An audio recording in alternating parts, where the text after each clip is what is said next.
አዲሱ የተሽከርካሪ ብሔራዊ ሰሌዳ ከወራት በፊት ወደ ስራ መግባቱ ይታወሳል። ፋና ቴሌቪዥን የአዲስ አበባ አሽከርካሪና ተሽከርካሪ ፍቃድና ቁጥጥር ባለስልጣን ልደታ ቅርንጫፍ ጽሕፈት ቤት ባደረገው ቅኝት አዲስ ሰሌዳ የሚፈልጉ ተገልጋዮች አገልግሎቱን እያገኙ እንደሆነ ተመልክቷል። ተገልጋዮቹ ብሔራዊ ሰሌዳው ከነባር ሰሌዳው የተሻለ ዘመናዊና ሕገወጥ አሰራርን የሚከላከል እንደሆነ ያነሳሉ።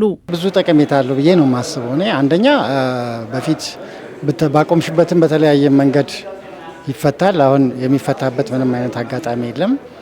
ዘላቂ ነው፣ ብሔራዊ ነው፣ ኢት ነው የሚለው አገልግሎቱ እንግዲህ በጣም ሰፊ ነው የሚሆነው።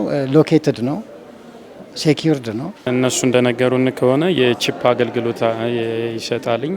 ሁለተኛ ደግሞ ባርኮድ ስካን ሲደረግ ሙሉ ስለ መኪናው መረጃ እንደሚሰጥ ተነግሮኛል። አሁን መኪና ላይ ለጥፌ ደግሞ ማየው ይሆናል። እንዳየሁት ከሆነ በጣም እንትን ነው። የአሻራም በስካንም ተደርጎ መለያ ኮድም እንዳለው ነው እያየ ያለሁት እዚህ ላይ። ከበፊቱ በጣም ለውጥ ያለው ሰሌዳ ነው ብዬ አስባለሁ በግሌ። በአሽከርካሪና ተሽከርካሪ ፍቃድና ቁጥጥር ባለስልጣን ልደታ ቅርንጫፍ ጽሕፈት ቤት አዲሱ ሰሌዳ አገልግሎት መስጠት ከመጀመሩ በፊት 110 የሚሆኑ ተገልጋዮች አዲስ ሰሌዳ ይጠባበቁ ነበር። አገልግሎቱ ከጀመረ በኋላ በወረፋ ላይ የነበሩ እንዲሁም አዲስ ተገልጋዮች አዲሱን የተሽከርካሪ ብሔራዊ ሰሌዳ እያገኙ መሆኑን ተነግሯል። ስርዓትና አሰራሩን በጠበቀ መንገድ እነዚህ 110 ተገልጋዮች በቅደም ተከተላቸው በተመዘገበላቸው ወረፋ መሰረት አገልግሎት እንዲወስዱ ተደርጓል። አገልግሎት እንዲወስዱ የተደረገው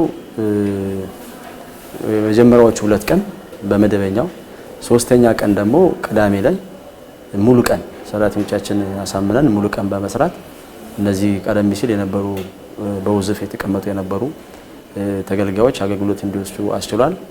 አሁን ላይ ዛሬ በዛሬ የሚመጣ ተገልጋይ አገልግሎት ዛሬውኑ መውሰድ የሚችል ማሟላት የሚገባውን ሰነድ አሟልተው ከቀረበ ደግሞ በፍጥነት አገልግሎት መውሰድ የሚችልበት እድል እንዳለ እዚህ ማየት እንችላለን ማለት ነው።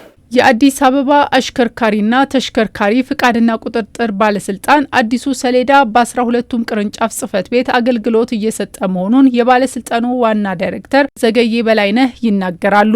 የሲስተም ችግርም የሰሌዳ እጥረትም አልገጠመንም። ሰሌዳ በተለይ ፌደራል መንግስት በበቂ ደረጃ ስላመረተ አልተቸገርንም፣ እየሰጠን ነው ያለነው። 5500 ሰዎች ሰሌዳውን ወስደዋል።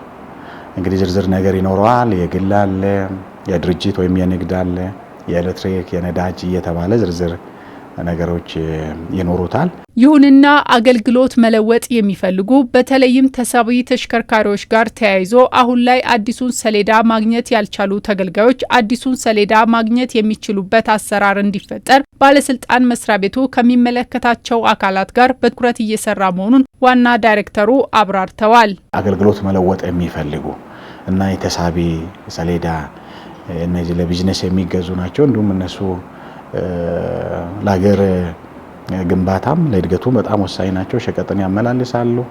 የኛንም ደግሞ የሀገር ውስጥ ምርትም ወደ ደግሞ ኤክስፖርት ወደቦች የሚያደርሱ ናቸው። በአንድም በሌላ መልኩ እነሱ በጣም መደገፍ አለባቸው ብለን እናምናለን። መንግስት ሶሉሽን ለመስጠት እየተሰራ ነው ያለው።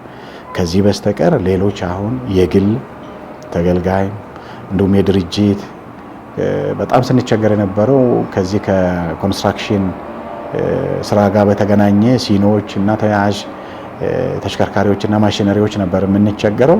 ለነሱ መልስ ሰጥተናል።